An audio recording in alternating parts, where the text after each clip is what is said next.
what's happening, YouTube? It's Steve from Drifter Gaming here again today, and today I'm bringing you my review for Avowed. A highly anticipated entry from Obsidian, the team that's obviously brought us the Outer Worlds, Star Wars Knights of the Old Republic 1 and 2, and then of course the behemoth that is Fallout New Vegas, the game that everybody's clamoring for a remake or a sequel to. So clearly a developer with a big track record, sorry, for making great RPGs, expansive RPGs, games with great dialogue, games with incredible worlds that have been built and handcrafted, and basically worlds that you can sink hundreds upon hundreds of hours into, multiple different replays with different endings, and just great experiences. A lot of talk, obviously, prior to this launch for Avowed was it was basically going to be Obsidian's version of Skyrim. Yeah. With that said, let's jump in. So I want to start off with the story. Now, the story of Avowed is set in Eora, which is part of the Living Worlds. Sorry, of the Living Land rather, not Living Worlds. Sorry. We take the role of an envoy, from the Adir Empire, who's basically tasked with investigating and ending the Dream Scourge. Now, it's basically a plague which has taken over the Living Lands. Like most plagues, it's taken over animals. There's rot within, obviously, the world, trees, etc., plant life. We're basically tasked with ending that. The story took me roughly 35 to 40 hours to beat it. I spent another, probably say 10 to 15 hours on side quests and just exploring the world. You can spend a lot longer. There's people that absolutely love this game that I've got on my sort of timeline with Twitter and that have spent hundreds of hours in it. They're well invested. Obviously, there's prior games to this as well, so fans of those games, they're obviously going to be well invested in this as well. For me personally, I was quite happy with my 35 to 40 hours with the story and my 10 to 15 hours with the side quests. I felt like I'd explored enough of the world, I'd seen enough of it. I was happy with what I'd seen. I didn't really see myself needing to spend any longer in it, so I was quite content with that effectively. But you can spend longer. Now, touching on the gameplay, much like most fantasy RPGs, your Skyrims, Outer Worlds, Oblivion, Morrowind, etc., you can spec your character however you want. If you want a melee build, where you go around just smash people, you can. If you want a magic build, you can. If you want to stealth people, you can. It's entirely up to you what you want to do. I did like the character creation. I thought that was quite cool, where you could have like this sort of, if you had like a god trait, you could basically have fungus coming out of your head and stuff. I thought that was quite a neat little touch. I did think that was pretty cool. Um, I just felt like with the gameplay itself, it felt flat. Um, with obviously all the sort of tweaks you can make to your character, how you want to play, and that, it never really felt like it was worth it. To me, it didn't really feel rewarding. When you play games, so I'm thinking of, say, the Outer Worlds, right? For example, I- was the combat in that game overly incredible? No, it wasn't. It was definitely a backseat in that game to the story, but I still found it enjoyable. Skyrim, where they say the combat in Skyrim is great, no. Again, it takes a back seat to the story, but again, it's still engaging. You can enjoy it. With Avowed, it felt very flat. It didn't really feel like you had to really had much of a challenge throughout the game. It didn't really feel like it was rewarding. Um, I'm just off the back of beating Ghost of Yote.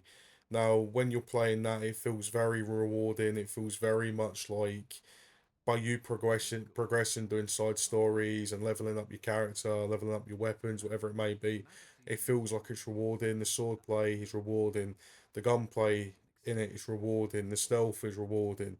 If you want to run in there and melee everybody, it's rewarding. With this, it felt very much like, great, done it. And that for me was the biggest disappointment. Like I say, I've played Obsidian games in the past. They're up there with Naughty Dog, Rockstar, Sucker Punch, Hideo Kojima is my favorite publisher slash developers. I love Obsidian. I love the worlds that they make. I love the stories that they create. I'm absolutely jumping at the bit for Wednesday. I didn't get the premium edition for Outer Worlds 2, so I'm waiting until Wednesday. I had too many games to beat. I didn't want to waste 80 quid at the time. So I was quite happy to wait, but I'm absolutely jumping at the bit to jump back into the Outer Worlds 2. The reviews for it are excellent, saying that that's Obsidian back to their best. And it makes me wonder what was the difference here with Avowed. And it's one of them for me. I'm always been one of these people that have been positive on the talk of Obsidian being involved with the Elder Scrolls 6. I know there was a lot of talk where Obsidian wanted to obviously take that off of Bethesda's hands effectively for this next entry. I'm kind of glad they haven't, and that hurts to say that because Obsidian are incredible with the worlds that they create. But with this, there's not much really with it that would make me think, oh, brilliant, that'd be a great choice for him. And that was disappointing, to be honest with you. The one thing I will say about the gameplay I did enjoy was when you could explore. Obviously, it's not an open world game, so keep that in mind. It's not Skyrim, it's not Fallout. It's open areas, so it's big open sort of areas of the map that you can explore at a time. I did enjoy that. I did feel like that was rewarding. I thought some of the loot you could find, especially early on in the game, there was loot up the top of a lighthouse in one of the first areas you get to. You go up there, you get. I'm certain there's a bit of armor or a gun. It was one of the two, but whatever it was you got, it was rewarding. It was good, and it did enhance your experience. But other than that, it was one of them. It was quite a forgetful experience. Now, touching on the setting, obviously just there with the lighthouse, the visuals I thought were beautiful. I really, really did like the visuals of the game. It reminds me a lot of the Outer Worlds. I love that sort of art style. Um, I thought it really did run well. I played it on my Xbox Series X, and I thought it ran well. It performed well. There weren't many bugs for me personally.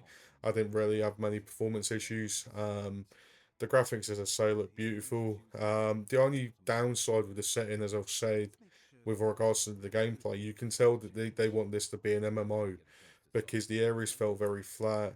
You had static NPCs, so you could go in, especially the first area in particular. You go into the first area, the NPCs don't move. They literally just stand around. They pretty much wait for you to come to them. Whereas if you go to Skyrim, for example, I know it's an unfair example because obviously how good Skyrim is, but I'm thinking Skyrim, you've got MPs milling around, they're going to work, they're taking, what I mean, their children somewhere, they're going and doing something. They're always active. You think of Grand Theft Auto, very similar. You think of trying to think right now. Mafia, for example, is very similar. There's lots of these games that are like that. Whereas with this, it just felt very much like, well, great, yeah, we're just going to stand here. And when you do speak to them, the dialogue doesn't impact the story. So when it is an NPC that was obviously involved in the story, you're making a decision. You're thinking, oh, great, let's see how this plays out. You get later on in the story to find the same character, and there's no impact from your decision earlier in the game, and that for me was the biggest disappointment. My favourite games of all time was one of my favourite series of all time. Sorry, was Mass Effect. Now I can remember playing Mass Effect One. The choice you make in that first game, 5 or 6 years later, when Mass Effect 3 is coming out, that choice is still relevant, and that's incredible. Um, that's back when Bioware was still obviously at their peak, obviously, but that's what I expect from Obsidian because Obsidian are good enough to do that. Obviously what we got here was a far cry away from that, and that was really disappointing to see. And it just didn't feel like an Obsidian world. That's the saddest thing for me is it didn't feel like an Obsidian world. From the reviews I've seen for the Outer Worlds too, that's the Obsidian that I expect. That's the Obsidian that we all come to expect. And obviously getting onto my final verdicts, like unlike most, I didn't expect Skyrim. That was the last thing I expected. I don't think any studio should have that pressure above their head, even Bethesda. I generally feel sorry for Bethesda having to try and meet the expectations with the Elder Scrolls 6. I can only put them on par with Rockstar for Grand Theft Auto 6 because there's always going to be some melon out there. It doesn't matter how good the game is, there's still going to be some little gripe with it.